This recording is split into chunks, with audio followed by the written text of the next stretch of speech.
Snow fell, heavy flakes, Montana, December, brutal and relentless. James, a trucker, drove his rig through the long, cold night. Headlights cut the darkness, revealing nothing but endless empty road. His coffee was cold, radio silent. He was utterly alone. Hours crawled by, each mile felt exactly the same. Then a flicker, something by the side of the road, a shadowy figure. James slowed, squinting through the snow-covered windshield. A woman standing alone in the snow.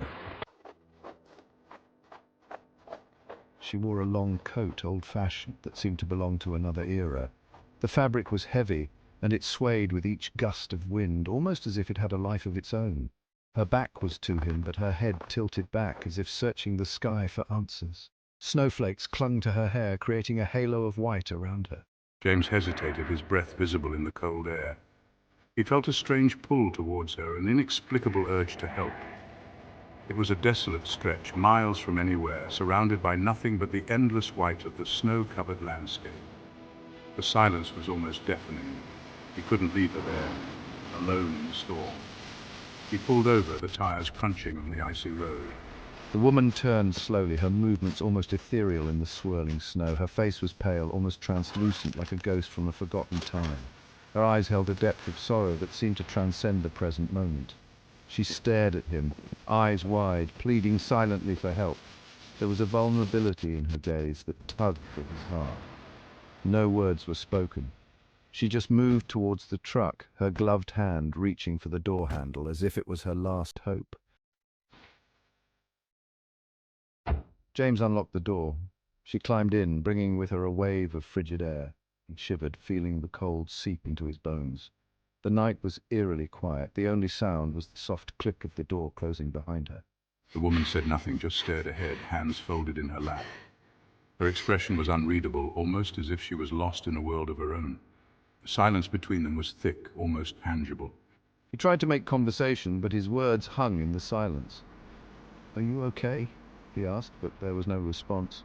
He glanced at her, hoping for some sign of acknowledgement, but she remained motionless, staring straight ahead. Miles passed. The silence became unnerving. James glanced over, his anxiety growing with each passing minute. The road stretched out endlessly before them, a ribbon of darkness illuminated only by the car's headlights. The woman was gone, vanished. One moment she was there, the next she was not. The passenger seat was empty, the door still closed. It was as if she had never been there at all. Yet the temperature inside the cab remained freezing. His breath plumed out in panicked gasps. He could see his breath, each exhale a reminder of the cold that had accompanied her. The chill was more than just physical. It was a deep, unsettling cold that seemed to grip his very soul. He stopped at the next town, shaken and bewildered by what he had just experienced.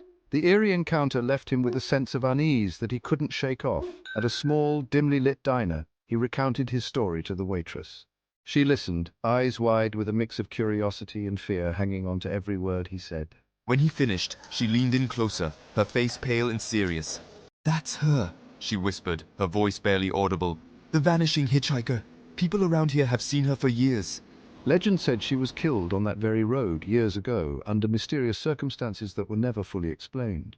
Some say it was an accident, others whisper of something more sinister.